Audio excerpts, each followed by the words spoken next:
सूरत के दुमस बीच के बारे में आपने जरूर सुना होगा। आई होप आपको ये भी पता होगा, ये कभी कब्रिस्तान हुआ करता था।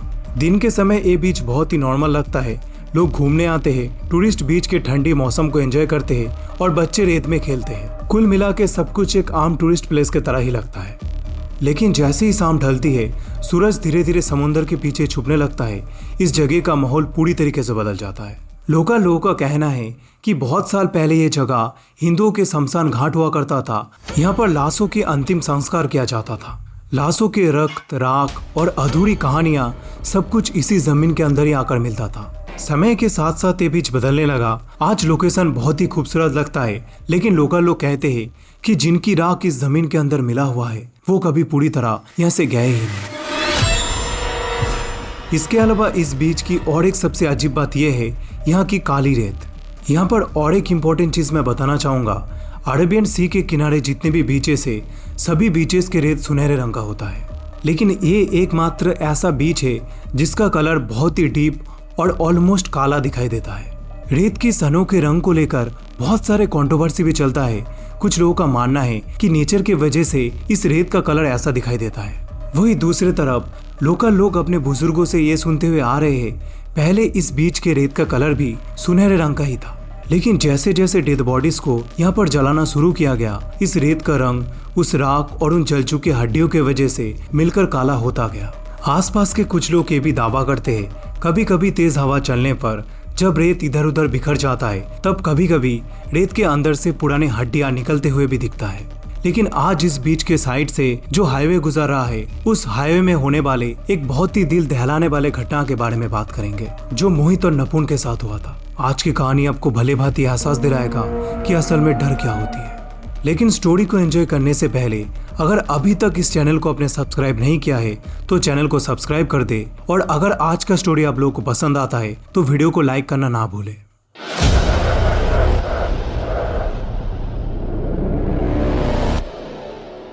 रात के करीब 12:30 बज चुका था। सूरत सिटी से समुद्र की तरफ जाने वाले एक पुराना रास्ता जिसका नाम है दुमस हाईवे।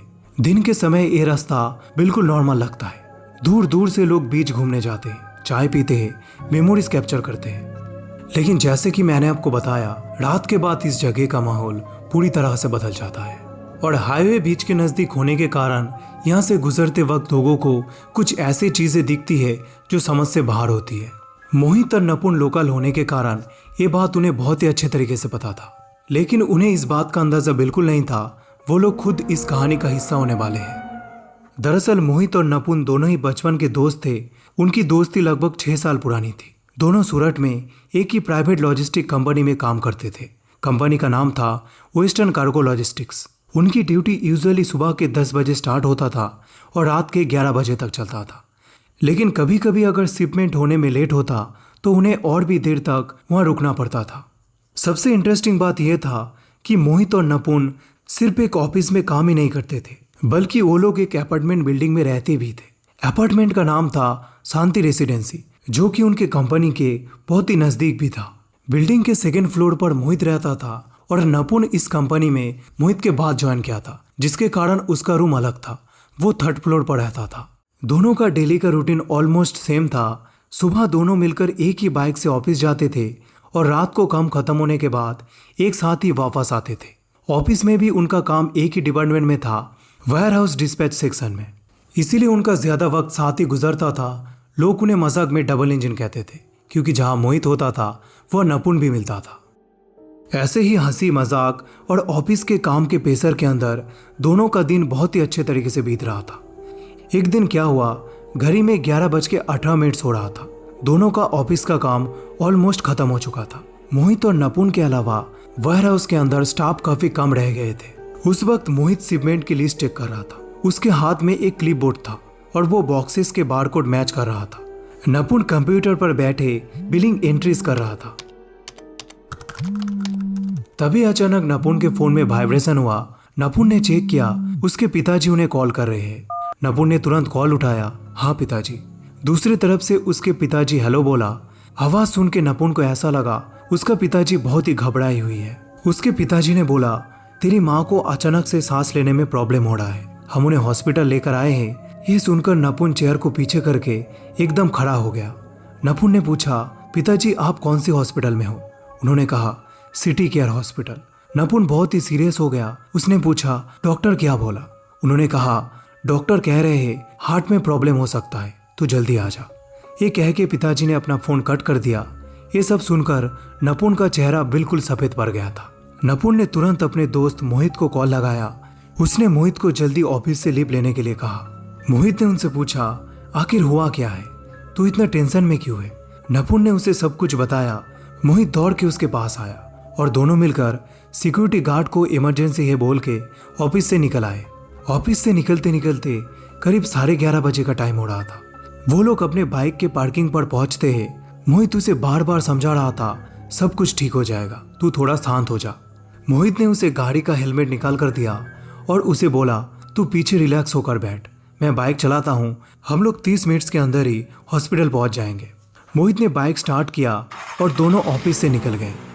उस वक्त रात के 11:30 बजे का टाइम हो रहा था। सूरत सिटी का वो एरिया जो ट्रक्स और डिलीवरी वैन से भरा हुआ रहता था, अब लगभग खाली पड़ चुका था। कुछ शॉप्स बंद हो रही थी, कुछ दुकान की शटर आधा गिरा हुआ था। स्ट्रीट लाइट्स की पीली रोशनी रोड पर लंबी लंबी परछाई बना रही थी। बाइक धीरे धीरे सिटी के मेन रोड पकड़ के आगे बढ़ रहा था। नपुन मोहित के पीछे चुपचाप बैठे हुए थे। वो बार बार अपने फोन का स्क्रीन चेक कर रहा था। उसने नोटिस किया, आज उसके फोन का नेटवर्क बहुत ही कमजोर है। कभी सिग्नल आ रहा था, कभी बिल्कुल नेटवर्क शो नहीं कर रहा था। उसने मोहित को धीरे से कहा, यार तेरा फोन दे, मुझे पापा को कॉल लगाना है। नपुन उससे फोन लेकर उनके पिताजी को कॉल लगाते हैं। नेटवर्क का इशू रहने के कारण कॉल बार बार कट हो जा रहा था। मोहित हल्का सा पीछे की ओर मुड़कर कहा, हॉस्पिटल पहुंचते ही सब क्लियर हो जाएगा, तू ज्यादा टेंशन मत ले। मोहित ने बाइक का स्पीड बढ़ाया और कुछ ही देर में सिटी के बिल्डिंग धीरे धीरे कम होने लगा। वो लोग लगभग सिटी से बाहर निकल के आ चुके थे और सिटी से बाहर निकल के आने पर ज्यादातर उन्हें बंद गोडाउन्स और खाली प्लॉट्स दिख रहा था। और दोनों ने नोटिस किया, आसपास क्राउड कम होने के कारण एनवायरनमेंट थोड़ा ठंडा भी पड़ चुका था। कुछ ही दूर जाने के बाद दोनों को सुनाई देता है, दूर से कुछ कुत्ते भौंक रहे हैं। आवाज बहुत ही तेज था, लेकिन कुछ सेकंड्स के अंदर ही एकदम से चुप हो गई। तभी अचानक इतना सन्नाटा छा गया, ऐसा लग रहा था जैसे कुत्ते की आवाज को किसी ने काट दी हो। नपुन पहले से नर्वस तो था ही, आसपास की सिचुएशन को देखकर उसे डर भी महसूस होने लगा। वो मोहित को कहता है, भाई अजीब सा लग रहा है, दूर दूर तक रोड पूरा खाली है और पता नहीं मुझे क्यों ऐसा लग रहा है हम दोनों को कोई देख रहा है। मोहित ने हंसते हुए कहा, भाई शायद भूत होगा। मोहित ने ये बात बहुत ही लाइट ले लिया। नपुन को थोड़ा हल्का फील करवाने के लिए बना बनाए कुछ स्टोरी इस रोड के बारे में उसे बताने लगे। खैर कुछ देर मजाक करने के बाद मोहित उनसे सीरियस होकर कहा, तू बहुत ही टेंशन में है, इसीलिए तू ये सब सोच रहा है। जैसे जैसे वो लोग सिटी से बाहर निकल रहे थे, रोड और भी खाली होता जा रहा था। कुछ ही दूर जाने के बाद रोड पर खाली 1-2 ट्रक से पास होता हुआ दिख रहा था। लगभग 11:45 पर मोहित ने बाइक को थोड़ा स्लो कर दी। उसने नपुन को कहा, आगे एक छोटा सा जंक्शन है, वहां से थोड़ी दूर जाने के बाद उन्हें 2 रास्ता मिलेगा। एक रास्ता जो सीधा हाईवे की तरफ जाएगा और एक रास्ता राइट साइड मुड़कर सीधा जंगल की तरफ जाएगा। मोहित ने उन्हें कहा, अगर हम लोग हाईवे पकड़ के जाएंगे तो हमें हॉस्पिटल पहुंचने में 40 मिनट तक की समय लगेगा, और अगर हम राइट साइड पकड़ के जंगल के साइड वाले रास्ते से जाएंगे तो हम हॉस्पिटल 20 मिनट के अंदर पहुंच सकते हैं। नपुन ने उसे गाड़ी रोकने के लिए कहा। गाड़ी रुकते ही नपुन बाइक से नीचे उतर गया। उसने मोहित को कहा, तुझे पता है ना, ये जंगल वाला शॉर्टकट अगर हम पकड़ते हैं तो हमें डुमस रोड को पकड़ के जाना होगा। उस रास्ते से नाइट टाइम में लोग जाना अवॉइड करते हैं और उस रोड पर लाइट वगैरह भी बहुत ही कम होता है। मोहित ने कहा, हाँ भाई मुझे पता है, हालांकि इस रास्ते को पकड़ के हमें जंगल के बीचों से जाना पड़ेगा, लेकिन जल्दी पहुंचने का शॉर्टकट एकमात्र यही है। मोहित के बात सुनकर नपुन कुछ सेकंड्स तक चुप रहता है। फिर वो कहता है, मैंने उस रास्ते के बारे में बहुत सारे ऐसे बातें सुना है जो बहुत ही डरावना है। लोग कहते हैं उस रास्ते पर अजीब अजीब चीजें देखने को मिलता है। मोहित को हर चीज के अंदर मजाक सूझता था, स्पेशली जब कोई सीरियस बात हो और वो भूतों के ऊपर हो। उसने थोड़ा हंसते हुए कहा, कैसी चीज है? नपुन ने कहा, सुनने में आता है उस रोड पर कभी कभी कोई खड़ा हुआ दिखता है, जैसे ही पास जाओ वो चीज गायब हो जाता है। कुछ लोग ये भी दावा करते हैं उस रास्ते पर उन्हें डेड बॉडीज पड़ा हुआ भी दिखता है, लेकिन जब वो लोग उसके नजदीक जाते हैं वहां पे कुछ नहीं होता है। नपुन के मुंह से इस टाइप के बात सुनकर मोहित को भी कहीं ना कहीं ये बातें सच लगने लगा था, क्योंकि वो भी जब सामने रोड की तरफ देख रहा था उसे भी चारों ओर घने पेड़ के अलावा कुछ नहीं दिख रहा था। फिर भी वो थोड़ा नपुन को समझाने की कोशिश करते हैं, देख हमें इसी रास्ते को ही पकड़ना चाहिए, तू जो कह रहा है ये सब लोगों ने कहानी बना के रखा है। बहुत देर तक मोहित को समझाने के बाद वो फाइनली मान जाता है। नपुन उसे कहता है कि ठीक है हम लोग इसी रास्ते से जाएंगे, लेकिन तू गाड़ी का स्पीड किसी भी सिचुएशन में कम मत करना, चाहे हमारे सामने कुछ भी आ जाए। मोहित ने कहा चल ठीक है। उसने गाड़ी का एक्सीलेटर घुमाया और बाइक को उस रोड की तरफ मोड़ दिया। नपुन पीछे की ओर मुड़कर देखता है वो लोग शहर से दूर जा रहे हैं और शहर की रोशनी भी धीरे धीरे पीछे छूट रहा है और कुछ ही सेकंड्स के अंदर वो रोशनी भी पूरी तरीके से गायब हो जाती है। अभी अगर रोड के दोनों तरफ कुछ था तो वो था घने पेड़ और गहरा अंधेरा। मोहित उसे पीछे मुड़कर कहता है बस हम और 15 मिनट्स के अंदर ही हॉस्पिटल पहुंच जाएंगे। जैसे जैसे वो लोग जंगल के अंदर एंटर होते गए आसपास का एनवायरनमेंट और थोड़ा ठंडा होता गया। रोड इतना सुनसान था, देख कर ही लग रहा था रात के टाइम इस रोड से कोई नहीं जाता, जिसके कारण रोड को ठीक से मेंटेन भी नहीं किया गया। दूर दूर तक स्ट्रीट लाइट्स का कोई नामो निशान भी नहीं है। ऐसे घनघोर अंधेरे में बाइक की हेडलाइट्स भी सिर्फ 20 से 25 मीटर तक की रास्ता ही दिखा पा रहा था। कुछ पेड़ रोड के इतना नजदीक था, देख के ऐसा लग रहा था जैसे वो रोड पर झुककर खड़ी हो। हवा भी बिल्कुल हल्की चल रही थी। बाइक जब रोड पर पड़े हुए सूखे पत्ते के ऊपर से गुजर रहा था तब आवाज इतना ऑकवर्ड लग रहा था जैसे मानो रास्ता उन्हें बार बार चेतावनी दे रहा हो, आगे बहुत बड़ा खतरा है। नपुन बहुत ही नर्वस होकर पीछे बैठे हुए थे और बार बार जंगल की तरफ देख रहे थे। मोहित भले ही अभी तक नपुन के सामने ऐसा प्रिटेंड करता हुआ आ रहा था कि उसे किसी भी चीज का डर नहीं लगता, लेकिन अभी वो पीछे मुड़कर नपुन को बता रहा था भाई इस रास्ते से अगर हम ना आए होते तो ही ज्यादा अच्छा होता।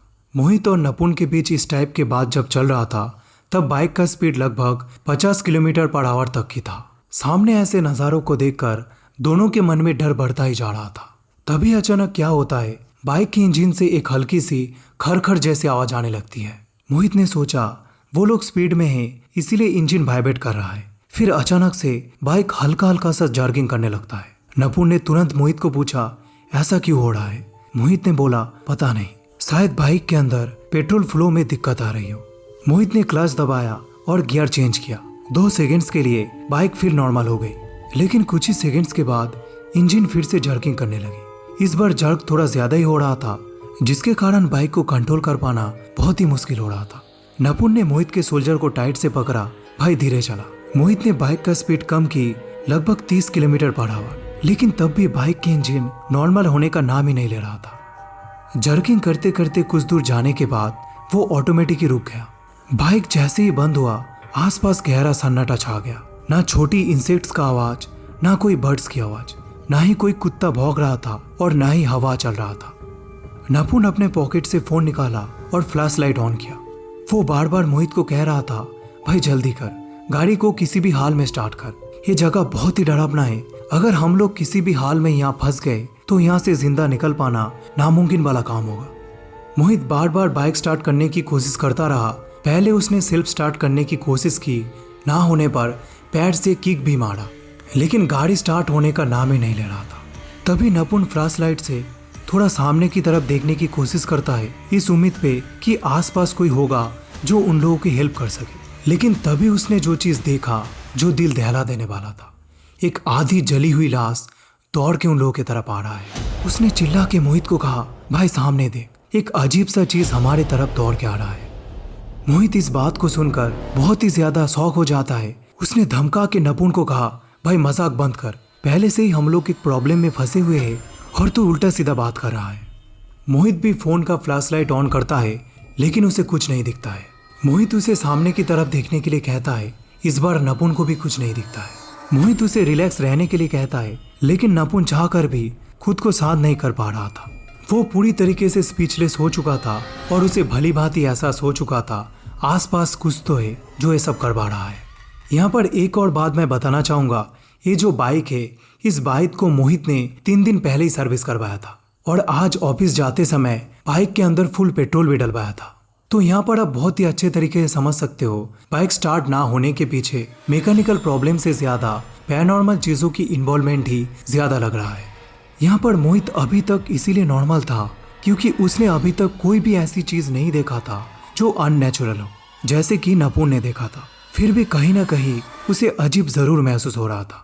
उसने थोड़ा डीप टोन में नपुन को समझाने लगा, देख भाई, डर तो मुझे भी लग रहा है, लेकिन इस भयानक जंगल से हमें निकलना भी है। इसीलिए तू जो बार बार कह रहा है कि तूने एक जले हुए आदमी को देखा, हो सकता है ये तेरा वहम हो और हो सकता है ये सच भी हो। इसीलिए हम दोनों के लिए सबसे समझदारी वाला काम ये होगा, हम इन चीज़ों को जितना हो सके इग्नोर करें। और तू स्पेशली इस टाइप का बात थोड़ा कम किया कर। ये सब सुनकर मेरा भी हालत टाइट हो रहा है। दोनों दोस्त मिलके जैसे तैसे हिम्मत जुटाकर बाइक को सामने की तरफ धक्का देने लगते हैं। जैसे जैसे वो लोग आगे बढ़ रहे थे, उन्हें ऐसा लग रहा था जैसे कोई उन्हें फॉलो कर रहा है और कभी कभी ठीक उनके पीछे आकर उनके पीछे पीछे चल रहा है। ऐसे अजीब अजीब चीजें होते हुए बहुत बार उन लोगों ने पीछे मुड़कर भी देखा, लेकिन एज यू नो पीछे कुछ नहीं होता है। नपुन ने मोहित को कहा, मैंने थोड़ी देर पहले जिस चीज को देखा था, मुझे लगा वो हमारे साथ साथ ही चल रहा है। तभी कुछ ही सेकंड्स के अंदर एक तेज हवा जैसे उनके पास से गुजर गई। दोनों को ऐसा लगा जैसे अभी अभी कोई उनके पास से दौड़ कर गया हो। अभी तक जो जो चीजें हल्की हल्की उन लोगों को महसूस हो रही थी, अचानक दोनों को ऐसा लगने लगा जैसे सब कुछ रुक गई हो। सन्नाटा देखकर दोनों का दिल तेजी से धड़क उठा। इस बार मोहित को अचानक से सामने कुछ दिखा। उसने फ्लैशलाइट को सामने की तरफ किया और उसने जो चीज देखा उसे यकीन कर पाना सच में बहुत ही मुश्किल था। अभी तक नपुन जिस जले हुए आदमी के बारे में बार बार कह रहा था और वो उसे मजाक समझ के बार बार टालते हुए आ रहा था, अभी वो चीज उसके सामने था। ऐसा लगा जैसे उसकी पैर जमीन पे जम गई हो। मोहित को अचानक रुक जाता हुआ देख नपुन भी डर गया। उसने पूछा, तू रुक क्यों गया? मोहित से बोला भी नहीं जा रहा था। नपुन ने सामने की तरफ देखा। रोड के बिल्कुल बीच में एक जल चुकी डेड बॉडी पड़ी हुई थी। बॉडी का आधा हिस्सा बिल्कुल काला पड़ चुका था। देख के लग रहा था जैसे किसी को अभी अभी जलाया गया हो, लेकिन किसी कारण के वजह से आग पूरी तरह से नहीं लगा हो। शरीर में लिपटे हुए कपड़े भी आधे जले हुए थे और पूरे रोड में राख और जले हुए कपड़े के टुकड़े भी फैले हुए थे। दोनों ने महसूस किया हवा में एक तेज जलने की बदबू फैली हुई थी। नपुन का पूरा शरीर कांपने लगा। उसने धीरे से कहा, मोहित, ये यहाँ कैसे आ गई? मोहित को भी समझ में नहीं आ रहा था। उसके दिमाग भी जैसे काम करना बंद कर चुका था। उसने धीरे से कहा, पता नहीं। दोनों कुछ सेकंड्स तक उस बॉडी को बस घूरते रहे। अभी तक जो हलचल जंगल से सुनाई दे रहा था, अभी वो पूरा चुप हो गया था। सभी पैर बिल्कुल सीधे खड़े थे और हवा भी जैसे पूरी तरीके से रुक गई थी। तभी अचानक नपुन को लगा जैसे बॉडी का जला हुआ हाथ हल्का सा हिल गया। उसका दिल जोरों से धड़क उठा। मोहित, तूने देखा? मोहित ने भी नोटिस किया। उस मोमेंट पर सच में लगा जैसे बॉडी का हाथ थोड़ा सा सरक गया हो। ये सब देखकर नपुन का सांस फूलने लगा। उसने खींच के मोहित का हाथ पकड़ लिया। भाई, मुझे यहाँ से जाना है, अभी किसी भी हाल में यहाँ से भाग चल। लेकिन उससे पहले कि मोहित बाइक को घुमा पाता, जंगल के अंदर से एक अजीब सी आवाज आई, जैसे कई लोग एक साथ धीरे धीरे चल रहा हो और उन लोगों की तरफ आ रहा हो। दोनों ने टॉर्च जंगल की तरफ डाला और दोनों ने जो चीज देखा उसे यकीन कर पाना सच में बहुत ही मुश्किल था। जंगल के अंधेरे से कुछ लोग धीरे धीरे रोड की तरफ आ रहे थे। उनके कंधों पर लकड़ी की आरती थी और हर आरती पर एक डेड बॉडी बंधी हुई थी। सफेद कपड़े में लपटी हुई बॉडीज एक नहीं, दो नहीं, बल्कि दर्जनों। देख के ऐसा लग रहा था जैसे कोई अंतिम यात्रा चल रहा हो। लेकिन सबसे अजीब बात यह थी, उन लोगों का चेहरा बिल्कुल साफ दिख नहीं रहे थे। सब लोग बिल्कुल चुप थे, ना कोई रो रहे थे, ना कोई बात कर रहा था। सिर्फ धीरे धीरे कदम बढ़ा के उन लोगों की तरफ आ रहे थे। फिर अचानक उनमें से एक आदमी का कदम रुक गया। उसने धीरे से अपने सिर मोहित और नपुन की तरफ घुमाया। ये नजर इतना खौफनाक था जैसे दोनों को लगा उनके आंखें सीधा उन्हें देख रहा हो। नपुन का पैर कांपने लगा। उसके कान में अजीब सी फुसफुसाहट सुनाई देने लगी, जैसे कोई बहुत धीरे से बोल रहा हो, आज क्या तुम्हारा अंतिम संस्कार है? जंगल के अंधेरा और भी भारी हो गया। दोनों को लगने लगा जैसे सारे लोग उन्हें अपने पास बुला रहा हो। बस वही पल था जब नपुन का दिमाग पूरी तरीके से घूम गया। उसके आंखों के सामने सब कुछ अंधेरा हो गया और वो सड़क पर गिर गया। मोहित ने उसे पकड़ने की कोशिश की, लेकिन उसके खुद के शरीर भी कांप रहा था। उसका दिल बहुत ही तेजी से धड़क रहा था। उसे चेस्ट पेन महसूस होने लगा और अगले ही सेकेंड वो भी बेहोश होकर रोड पर गिर गया। जंगल फिर से चुप हो गया, जैसे कुछ हुआ ही ना हो। अगले दिन शाम के करीब 6 बजे सबसे पहले नपुन को होश आया। उसने आंखें खोली और खुद को हॉस्पिटल के कमरे में पाया। थोड़ी देर बाद मोहित को भी होश आया। डॉक्टर ने पूछा, तुम लोग रोड पर बेहोश कैसे हो गए? मोहित और नपुन कुछ सेकंड्स तक चुप रहे। फिर मोहित ने धीरे धीरे पूरी रात की कहानी बताना शुरू की। जंगल, जली हुई बॉडी और वो लोग जो डेड बॉडीज को कंधे देकर आ रहे थे। डॉक्टर और पुलिस दोनों चुप होकर सुनते रहे, लेकिन पुलिस ने जब उन्हें उस जंगल से रेस्क्यू किया था, वहां पर उन दोनों के अलावा उसके बाइक को देखा। वह ना कोई बॉडी थी, ना जलने का निशान, सिर्फ एक सुनसान रोड। इस कहानी को जब मैंने पहली बार सुना था, लिटरली डर क्या चीज होता है मुझे समझ में आया था। लास्ट में मोहित और नपुन लिखते हैं, इस घटना को होते हुए कई साल बीत जाते हैं, लेकिन अभी तक उसे ये समझ में नहीं आया उस रात जंगल के उस रोड पर उन्होंने इंसान को देखा था या फिर मुर्दों की अंतिम यात्रा। ऐसे हमारे भारत के अंदर ऐसे बहुत सारे लोकेशन हैं जहाँ पे ऐसे ऐसे घटना घटता रहता है, जो या तो लोकेलिटी के अंदर समेट के रह जाता है या फिर लोग डर के किसी को बता ही नहीं पाते हैं। इसीलिए अगर आपको भी ऐसे हॉन्टेड जगहों के बारे में पता है या फिर उन जगहों से रिलेटेड कोई हॉन्टेड एक्सपीरियंस आपका है, तो उस स्टोरी को आप हमसे शेयर कर सकते हैं। उम्मीद करते हैं आज के डरावना स्टोरी आपको पसंद आया होगा। इस वीडियो में आप लोगों से मिलकर खुशी हुई। मिलते हैं मिस्टीरियस और भी पैरानॉर्मल एक्टिविटीज से जुड़े हुए स्टोरीज के साथ।